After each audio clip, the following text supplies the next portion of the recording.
Audio Jungle.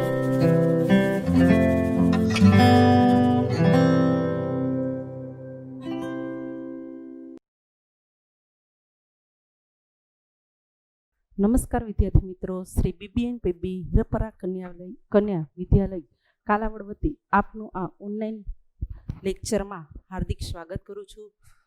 ધોરણ 12 વિષય BA chapter number 4 આજે આપણે શરૂ કરવા જઈ રહ્યા છીએ. તેનું નામ છે વ્યવસ્થા તંત્ર, એમાં લેક્ચર 1. વિદ્યાર્થી મિત્રો, સૌથી પહેલા આપણે આ ચેપ્ટરના ગુણભાર સમજી લઈએ. તો આ ચેપ્ટરમાંથી એ વિભાગમાં એટલે કે એમસીક્યુમાં એક ક્વેશ્ચન પૂછાય છે જેનો 1 માર્ક હોય છે.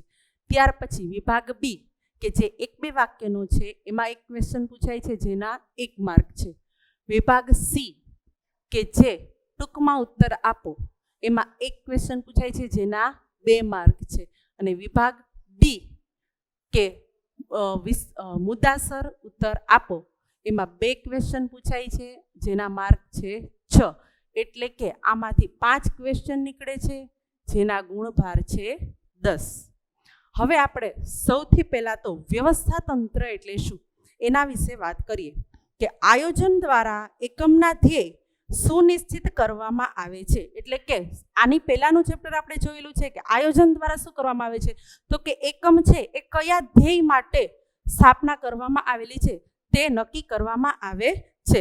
પણ સંચાલનની સફળતા એ માત્ર આયોજન ઉપર જ આધાર નથી. એટલે કે માની લો કે તમે એક ધ્યેય નક્કી કરી લીધો, એ પ્રમાણે આયોજન કરી લીધું, પણ એનો જો અમલ કરવામાં ન આવે તો એ તમારો જે ધ્યેય હોય છે એ સફળ થતો નથી. માની લો કે તમે બધા દરેક વિદ્યાર્થીઓ એવું નક્કી કરો છો કે મારે ધોરણ 12માં આટલા પર્સન્ટેજ લઈ આવવા છે, એ ધ્યેય તમે નક્કી કરો છો, પરંતુ એ ધ્યેયને અમલમાં મૂકવા માટે જે કાર્યો કરવાના હોય છે, જેટલું વાંચન જરૂરી છે, જેટલું ચિંતન જરૂરી છે, એ જો ન કરો તો એ તમારો ધ્યેય સફળ થતો નથી. એટલે કે સંચાલનની સફળતા માટે માત્ર ને માત્ર આયોજન કરવું એ યોગ્ય નથી, એનાથી સફળતા મળતી નથી. જે રીતે આયોજન થયેલું હોય એ અનુસાર તમારે એનો અમલ પણ કરવો જોઈએ. અને આ આયોજનના અમલનું કાર્ય જે કરવામાં આવે છે તેનો સમાવેશ વ્યવસ્થા તંત્રમાં કરવામાં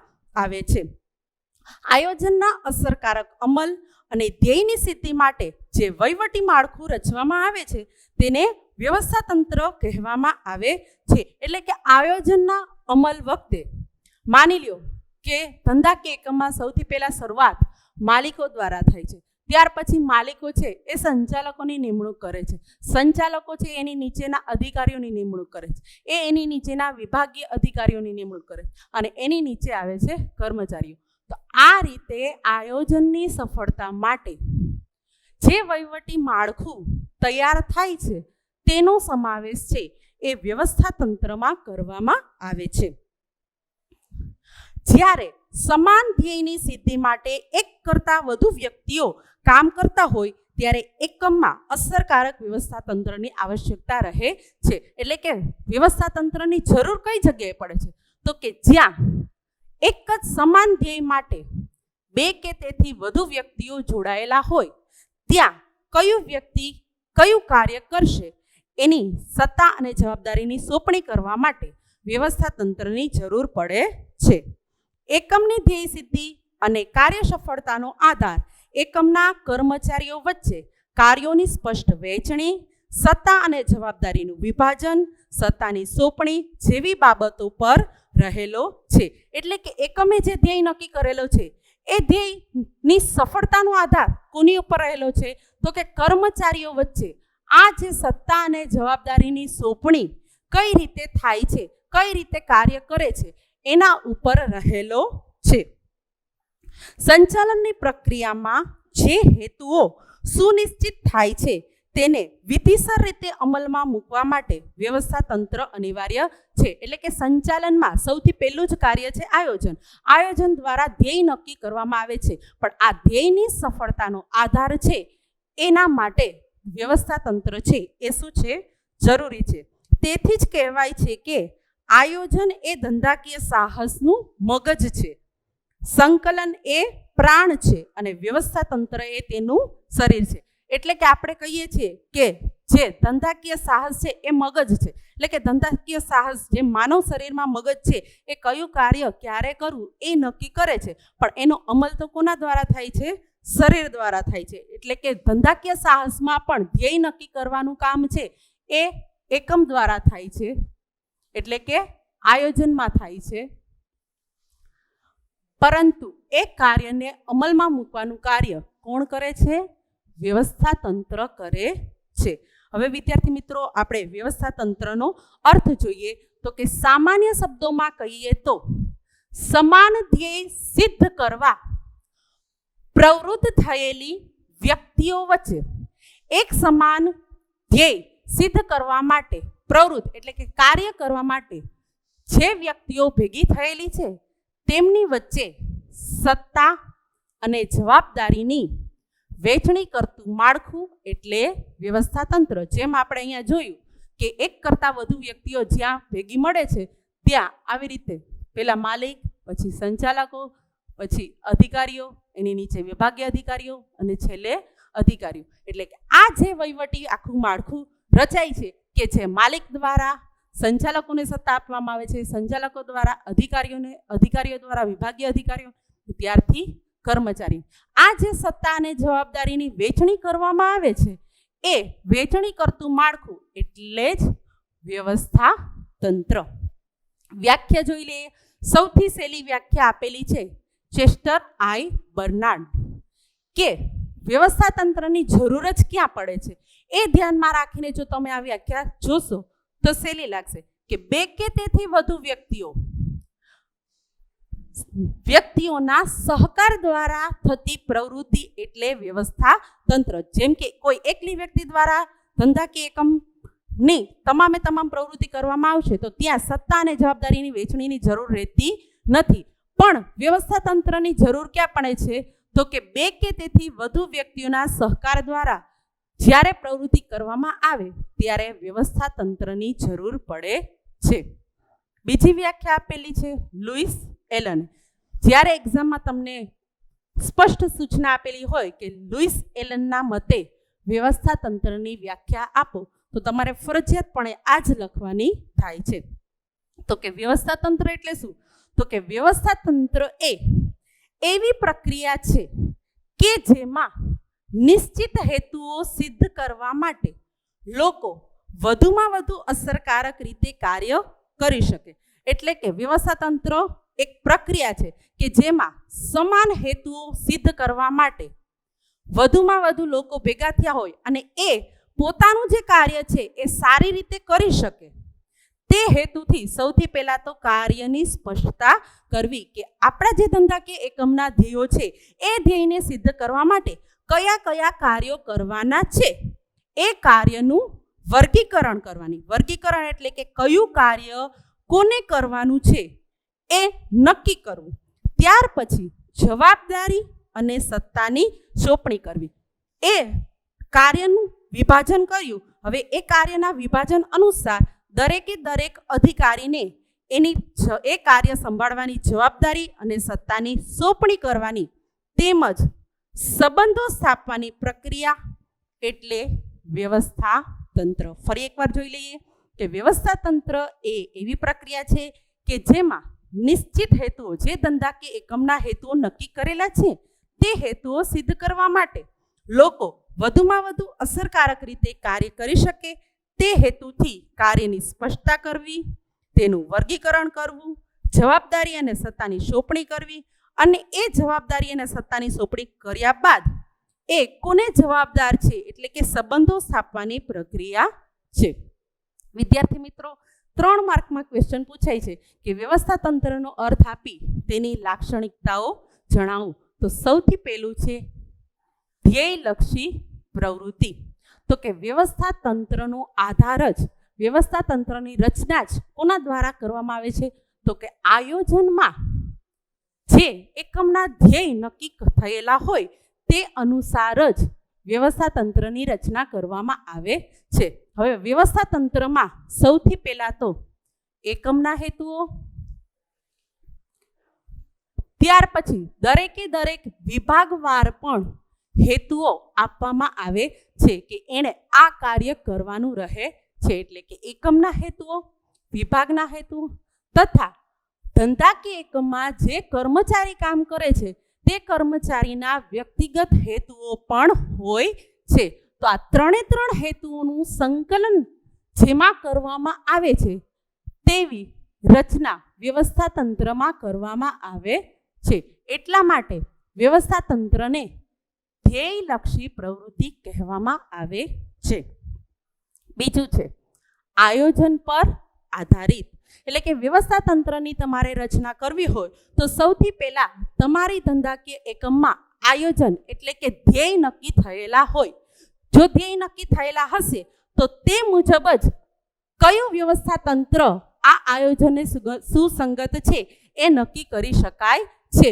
જો વ્યવસ્થા આયોજન નહીં કરેલું હોય તો વ્યવસ્થા તંત્રની રચના જ થઈ શકતી નથી. કઈ વ્યવસ્થા અપનાવી એ સિદ્ધ થઈ શકતું નથી. એટલે કે વ્યવસ્થા તંત્રની રચના કરવા માટે આયોજન ઉપર આધાર રાખવો પડે છે. જો આયોજનને સુસંગત જ વ્યવસ્થા તંત્ર કરવામાં આવેલું હોય તો ધંધાકીય એકમની સફળતા મળી શકે છે. ત્રીજું છે સત્તા અને ફરજોની સોંપણી. વ્યવસ્થા તંત્રમાં ધંધાકીય એકમમાં જે પણ કર્મચારીઓ કામ કરે છે તે કર્મચારીઓ વચ્ચે સત્તા અને ફરજોની વહેંચણી કરવામાં આવે છે. એટલે કે કર્મચારીને જણાવવામાં આવે છે કે તમારી ફરજો આ છે અને એ ફરજો અનુસાર જ સત્તાની સોંપણી કરવામાં આવે છે. જો ફરજ કરતાં સત્તાનું પ્રમાણ વધી જાય તો યોગ્ય રીતે વ્યવસ્થા તંત્ર રચી શકાતું નથી. ચોથું છે માનવ પરિબળને મહત્વ. તો કે વ્યવસ્થા તંત્રમાં માનવી છે એ કેન્દ્ર સ્થાને રહેલો છે. કારણ કે આયોજનનું કામ ધ્યેય નક્કી કરવાનું છે, કેવી રીતે કાર્યો કરવા એ નક્કી કરવાનું છે, પણ એ કાર્ય જેના દ્વારા કરવામાં આવે છે તે છે માનવી. એટલે કે અસરકારક વ્યવસ્થા તંત્રનો આધાર માનવ પરિબળ ઉપર આધાર રાખે છે. પાંચમું છે પરિવર્તનશીલતા. પરિવર્તનશીલતા એટલે શું? તો કે એક વખત આયોજન મુજબ વ્યવસ્થા તંત્ર નક્કી થઈ જાય પછી પણ જો એમાં જરૂર જણાય તો ફેરફારને શક્યતા રહેલ છે. એટલે કે આયોજન તમે અગાઉથી ભવિષ્યના આધારે નક્કી કરેલું હોય પણ કુદરતી પરિબળો બદલાતા, ધંધાકીય પરિબળો બદલાતા, નવી ટેકનોલોજી આવતા, નવી શોધખોળ આવતા જો તમારા ધંધાકીય એકમના હેતુઓને સુસંગત ફેરફાર કરવાની જરૂર પડે તો આમાં તમે ફેરફાર કરી શકો છો. એટલે કે પરિવર્તનશીલતા પણ એ વ્યવસ્થા તંત્રનું એક લક્ષણ છે. ત્યાર પછી છે આંતર સંબંધોની સ્થાપના.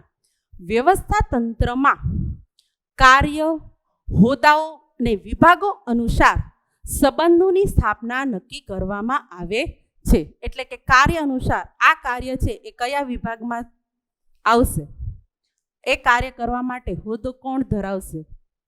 જેમ કે એક તમે વાત કરો વેચાણ વિભાગ, તો વેચાણ વિભાગના હોદ્દા ધરાવતા વ્યક્તિને કહેવાય છે વેચાણ અધિકારી. બરાબર. તો આ કાર્ય અનુસાર વિભાગો વચ્ચે આ કાર્ય છે એ કયા વિભાગને અનુસરે છે, કયા વિભાગ સાથે સંકલન ધરાવે છે, એ પણ આ વ્યવસ્થા તંત્રમાં જ સમાવેશ કરવામાં આવે છે. જેમ કે વેચાણની પ્રવૃત્તિમાં વિજ્ઞાપન કરવું, પેકિંગ કરવું, વિતરણ કરવું, આ કયા કયા કાર્યોનો સમાવેશ થાય છે એ કાર્ય અનુસાર, વિભાગ અનુસાર અને હોદ્દો અનુસાર આ આંતર સંબંધોની સ્થાપના પણ વ્યવસ્થા તંત્રમાં જ કરવામાં આવે છે. ત્યાર પછીનું લક્ષણ છે દેખરેખ અને અંકુશ. અંકુશ એટલે શું? પહેલાં તો એ સામાન્ય ભાષામાં સમજી લઈએ. અંકુશ એટલે કે તમે જે કાર્ય જે વ્યક્તિને સોંપેલું છે એ કાર્ય ખરેખર એ મુજબ જ થાય છે કે નહીં તે જોવાની પ્રક્રિયા. માત્ર ને માત્ર જોવું નહીં, પણ જ્યાં જરૂરી હોય ત્યાં દોરવણી એટલે કે સૂચનો આપી એ મુજબ હેતુ મુજબ કાર્ય થાય છે કે નહીં તે જોવાની પ્રક્રિયા એટલે અંકુશ. તો આપણે આ વ્યવસ્થા તંત્રમાં જે મુજબ સત્તા અને ફરજોની સોંપણી કરેલી છે એ અનુસાર એકમમાં કાર્ય થાય છે કે નહીં તે જોવાનો એટલે કે દેખરેખ અને અંકુશનો સમાવેશ પણ વ્યવસ્થા તંત્રમાં જ થાય છે. ત્યાર પછી છે સામૂહિક પ્રવૃત્તિ? તો કે વ્યવસ્થા તંત્રની રચના કરવાની જરૂર જ ક્યાં પડે છે? તો કે જ્યાં બે કે તેથી વધુ વ્યક્તિઓ વચ્ચે કાર્ય થતું હોય તો એ કાર્યમાં સત્તા અને જવાબદારીની સોંપણી કરવી એનો ઉદ્ભવ થાય છે. શેના કારણે? તો કે આ સામૂહિક પ્રવૃત્તિ દ્વારા જ. એટલે કે કોઈ એક એકમમાં સમાન ધ્યેય સિદ્ધ કરવા માટે બે કે તેથી વધુ વ્યક્તિઓ ભેગી થાય ત્યારે જ આ વ્યવસ્થા તંત્રની જરૂર પડે છે. ત્યાર પછી છે નિયંત્રિત વહીવટી માળખું. આ વ્યવસ્થા તંત્રની રચના જે કરેલી છે એ સફળ થાય એના માટે આખા વહીવટી માળખામાં નિયમ બનાવવાનું નક્કી કરવામાં આવે છે. આ નિયમો ઘડવાનું કાર્ય પણ કોના દ્વારા કરવામાં આવે છે? તો કે વ્યવસ્થા તંત્ર દ્વારા. એટલે કે આખું જે વહીવટી માળખું છે એ યોગ્ય રીતે જ કાર્ય કરી શકે એના માટે નિયમો બનાવવામાં આવે છે. એટલે કે કયો વ્યક્તિ કોને જવાબદાર છે એ પણ વ્યવસ્થા તંત્રની અંદર જ નક્કી કરવામાં આવે છે. ત્યાર પછીનો એક ક્વેશ્ચન છે કે વ્યવસ્થા તંત્રનો અર્થ આપી વ્યવસ્થા તંત્રની પ્રક્રિયાના તબક્કાઓ જણાવો. વિદ્યાર્થી મિત્રો, જ્યાં તબક્કાની વાત થશે ત્યાં કયું કાર્ય કેવી રીતે કરવાનું છે એટલે કે તમે સ્ટેપ બાય સ્ટેપ જ જઈ શકશો. તમારે આ સળંગ જ લખવાના રહેશે. પહેલું કાર્ય પહેલા ને પછી છેલ્લું કાર્ય બીજે એવી રીતે થઈ શકશે નહીં. તબક્કા એટલે શું? તો કે એક પછી એક જ જે કાર્ય થઈ શકે એને કહેવામાં આવે છે તબક્કા. તો આજે જોઈ લઈએ વ્યવસ્થા તંત્રની પ્રક્રિયાના તબક્કા.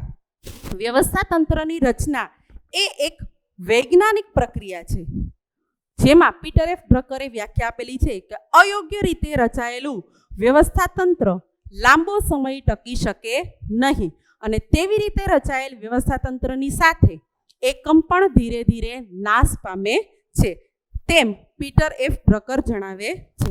એટલે પીટર એફ ડ્રકરની વ્યાખ્યામાં આપણે જોયું કે વ્યવસ્થા તંત્ર એક એવી પ્રક્રિયા છે, વૈજ્ઞાનિક પ્રક્રિયા છે કે જેમાં શું કરવામાં આવે છે? તો કે જો આ વ્યવસ્થા તંત્રની રચના અયોગ્ય કરેલી હોય, અયોગ્ય એટલે તો કે તમારા હેતુઓને સુસંગત વ્યવસ્થા તંત્રની રચના ન થયેલી હોય તો આ વ્યવસ્થા તંત્ર છે એ લાંબો સમય ટકી શકતું નથી અને ધીમે ધીમે એકમ પણ નાશ પામે છે. વ્યવસ્થા તંત્રની રચના દ્વારા કાર્યકારણનો સંબંધ સ્થાપિત થાય છે. કાર્યકારણનો એટલે કે આ વ્યવસ્થા તંત્રમાં જે કાર્ય થાય છે એ કાર્ય કયા કારણસર કરવામાં આવેલું છે તે જાણવા મળે છે. તેથી તેની રચના યોગ્ય રીતે થવી જોઈએ. જોઈ લઈએ વ્યવસ્થા તંત્રની પ્રક્રિયાના તબક્કા. તો કે વ્યવસ્થા તંત્રની રચના કરવા માટે સૌથી પહેલું કાર્ય જે કરવામાં આવે છે એ છે હેતુઓની સ્પષ્ટતા. એટલે કે હેતુઓની સ્પષ્ટતા એટલે કે આપણા એકમમાં કયા હેતુઓ રહેલા છે, કયા ધ્યેયો રહેલા છે એને અનુસાર જ તમે વ્યવસ્થા તંત્રની રચના કરી શકો છો. એટલે કે વ્યવસ્થા તંત્રની રચના કરતા પહેલા ધંધાકીય એકમના કયા મુખ્ય ધ્યેયો રહેલા છે, કયા ગૌણ ધ્યેયો રહેલા છે તે નક્કી કરવામાં આવે છે. બીજું છે કાર્યોની યાદી. એટલે કે આ હેતુઓની સ્પષ્ટતા થયા બાદ આ હેતુઓને અંતર્ગત કયા કયા કાર્યો કરવાના રહેશે તેની એક યાદી બનાવવામાં આવે છે. હવે આ યાદીમાં શું જોવાનું રહે છે કે કયા કયા કાર્યો કરવાના છે. હવે એ યાદી તૈયાર કરતી વખતે કોઈ કાર્ય કરવાનું રહી જતું નથી કે બેવડાતું નથી તેની પણ ધ્યાન રાખવામાં આવે છે. અને આ યાદી તૈયાર થઈ ગયા બાદ તેની ઉપર પૂરેપૂરી વિચારણા કરી અને આ કાર્યોનું નેક્સ્ટ સ્ટેપ છે વિભાજન કરવું.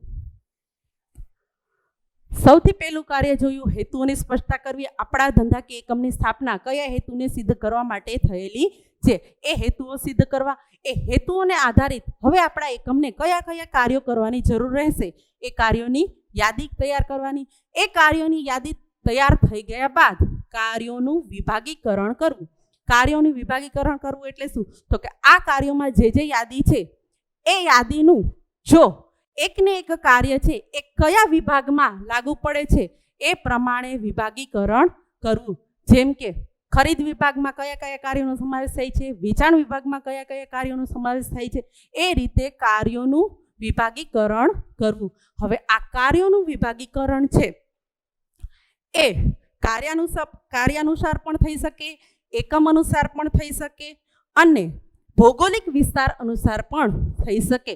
કઈ રીતે? ઉદાહરણ તરીકે જોઈ લઈએ કે કોઈ એક ધંધાકીય એકમનું વેચાણ છે એ સમગ્ર દેશમાં થઈ શકતું હોય તો આપણે પૂર્વ, પશ્ચિમ, ઉત્તર, દક્ષિણ એમ આપણે ભાગ પાડી શકીએ છીએ.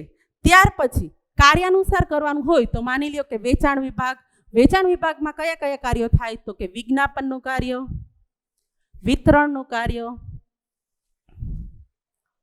પેકિંગનું કાર્ય. આ રીતે કાર્યોનું વિભાજન કરવું. ત્યાર પછી છે વિભાગીય હોદ્દા અને લાયકાત નક્કી કરવી. આ કાર્યોનું વિભાગીકરણ થઈ ગયું કે આપણે ખરીદ વિભાગ, વેચાણ વિભાગ, હિસાબી વિભાગ, આટલા વિભાગની જરૂર છે. તો આ વિભાગ સંભાળવા માટે કયા હોદ્દાની અને કઈ લાયકાત જરૂરી છે એ નક્કી કરવું. ત્યાર પછીનું કાર્ય છે સત્તા અને ફરજોની સોંપણી. આ વિભાગીય હોદ્દામાં જ વિભાગીય અધિકારી અને એની નીચેના પેટા વિભાગીય અધિકારીના હોદ્દા અને લાયકાત નક્કી કરવામાં આવે છે. ત્યાર પછી નક્કી કરેલા અધિકારીઓને એમની ફરજો અને સત્તાની સોંપણી કરવામાં આવે છે. છઠ્ઠું કાર્ય છે આંતર સંબંધોની સ્થાપના. જેમ કે ખરીદ વિભાગ છે એને કોની સાથે? તો કે ઉત્પાદન વિભાગ સાથે સંકલન હોય છે. ઉત્પાદન વિભાગને કોની સાથે હોય છે? વેચાણ વિભાગ સાથે. આ રીતે કયો અધિકારી કોને જવાબદાર છે, કયા કયા વિભાગ વચ્ચે સંકલન જરૂરી છે. અહીંયા સત્તાનું વિકેન્દ્રીકરણ કરવામાં આવે છે. એટલે કે જે કાર્યો છે એ કાર્યોને છૂટા છૂટા વિભાગમાં વહેંચવામાં આવે છે અને પાછું એને કાર્ય વ્યવસ્થિત થાય છે કે નહીં એ જોવા માટે પાછું એનું સંકલન પણ કરવામાં આવે છે.